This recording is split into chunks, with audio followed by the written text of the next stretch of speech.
Hey everyone, the topic of this video is classes and objects. So classes and objects are really useful because we can model basically real-world things in our programming, and we can also combine multiple data types to make one bigger data type if you want to think of it that way. So in this video, we only have two examples, but they are longer because we need to implement a class. And don't worry, although it is longer, it won't be too hard because we're just writing a lot of functions and classes and functionality related to that. So example 1 says to write a student class with attributes first name, last name, GPA, and major. Ensure the class has a string method, and we'll describe what that is in a moment. So first we of course want to say class student, and then we want to make our constructor. So that's done with the underscore init underscore syntax, which means we're initializing the class, or this is our constructor. And then another key thing to remember is self. Self refers to an instance of the class, which almost means the class you're inside of right now, which I'll describe more later. But if we have a class named student, self.name, for instance, would refer to example. And we can also see with our declaration of a student here, we can see the order of parameters. So we'll say first name, last name, GPA, major, and then we want to assign each one of these to itself. So self.firstName is first name, self.last name is last name, and so forth. And again, this is because self refers to an instance of the class, so we want to provide the instance of a class with all the information it needs so we can access it later, which we'll do in the string method. So def underscore str for string underscore, and then self, which we do have to use in all of our function parameters in a class. Now, string is a special function because when we say print on a class which has a defined string function, it will use the string that we return in this function. Normally, it'll do different things, and we'll also play around with that in a bit. We'll say return, and then f strings self.firstName, self.lastName, and then maybe on a new line we say self.major, and then something about GPA as well, so self.GPA. And note that I'm using self. I'm not referring to just first name because that was only defined in the scope of the constructor. So then let's run this, and we get example student is in computer science and they have GPA 4.0. And if we just comment out this string method, we see that we actually get a very different response. So we have underscore main dot student object at this. So this is a hexadecimal value, which is a memory address. And this is why we typically want to have a string method for each of our classes, is because this normal output really isn't useful. And you may also think, well, if the normal output isn't useful, why doesn't Python provide a better output? And it's because they can't, right? Python doesn't know what attributes your class has until you write it, and you only know that, so you have to write that string function.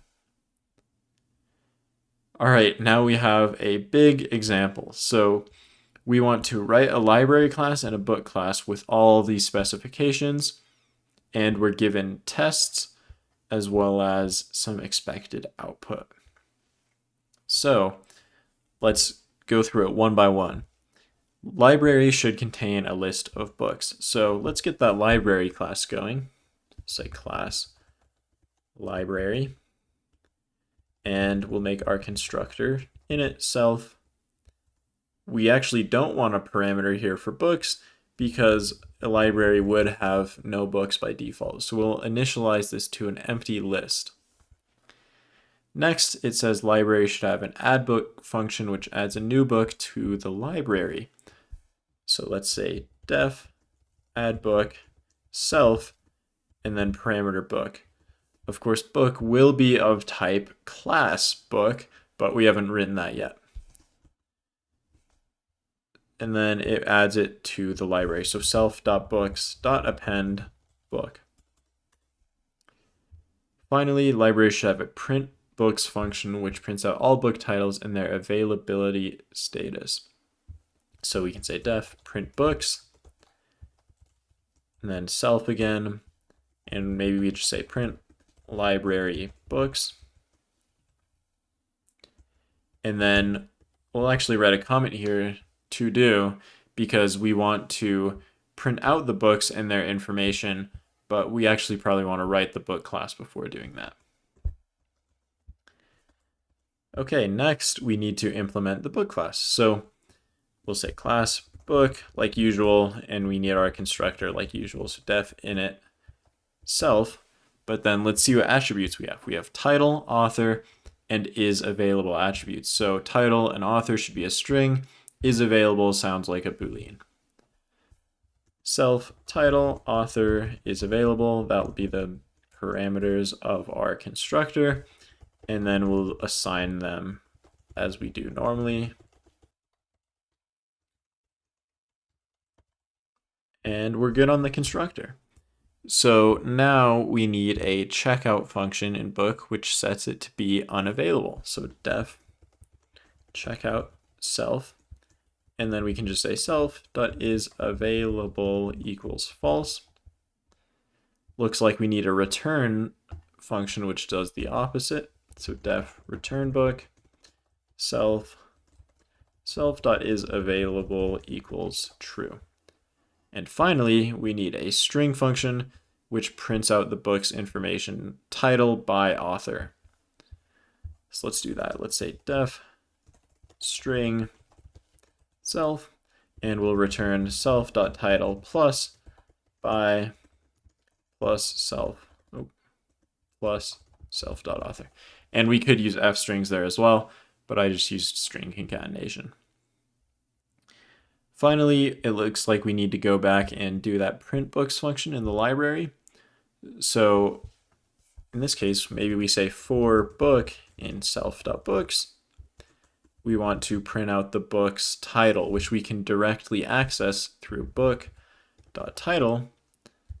And then we also want to check if it's available in this example output format. So we'll say available. And then we'll also use some string concatenation for that. So making sure we have all of our quotations lined up. Say book.isAvailable. And if we run this, it will actually error because we're trying to concatenate a Boolean, which is book.isAvailable, to a string. So we want to type convert this to a string, which will just give a true or false as such in the example output. Okay, let's finally run this. So we have The Art of Computer Programming by Donald Knuth and library books. We have the first book, and it's unavailable because it looks like we checked it out in the tests here, and then we printed them out again. We returned the first book, so it's now available. You can see that on the second to last output line. And then we added another book to the library that was unavailable, and we printed the library books out again. So that's a bit of a robust example, but hopefully it gives you a good idea of how multiple classes can work together, as well as their attributes and their real-world use cases. So that's it for classes and objects. We'll see you next week.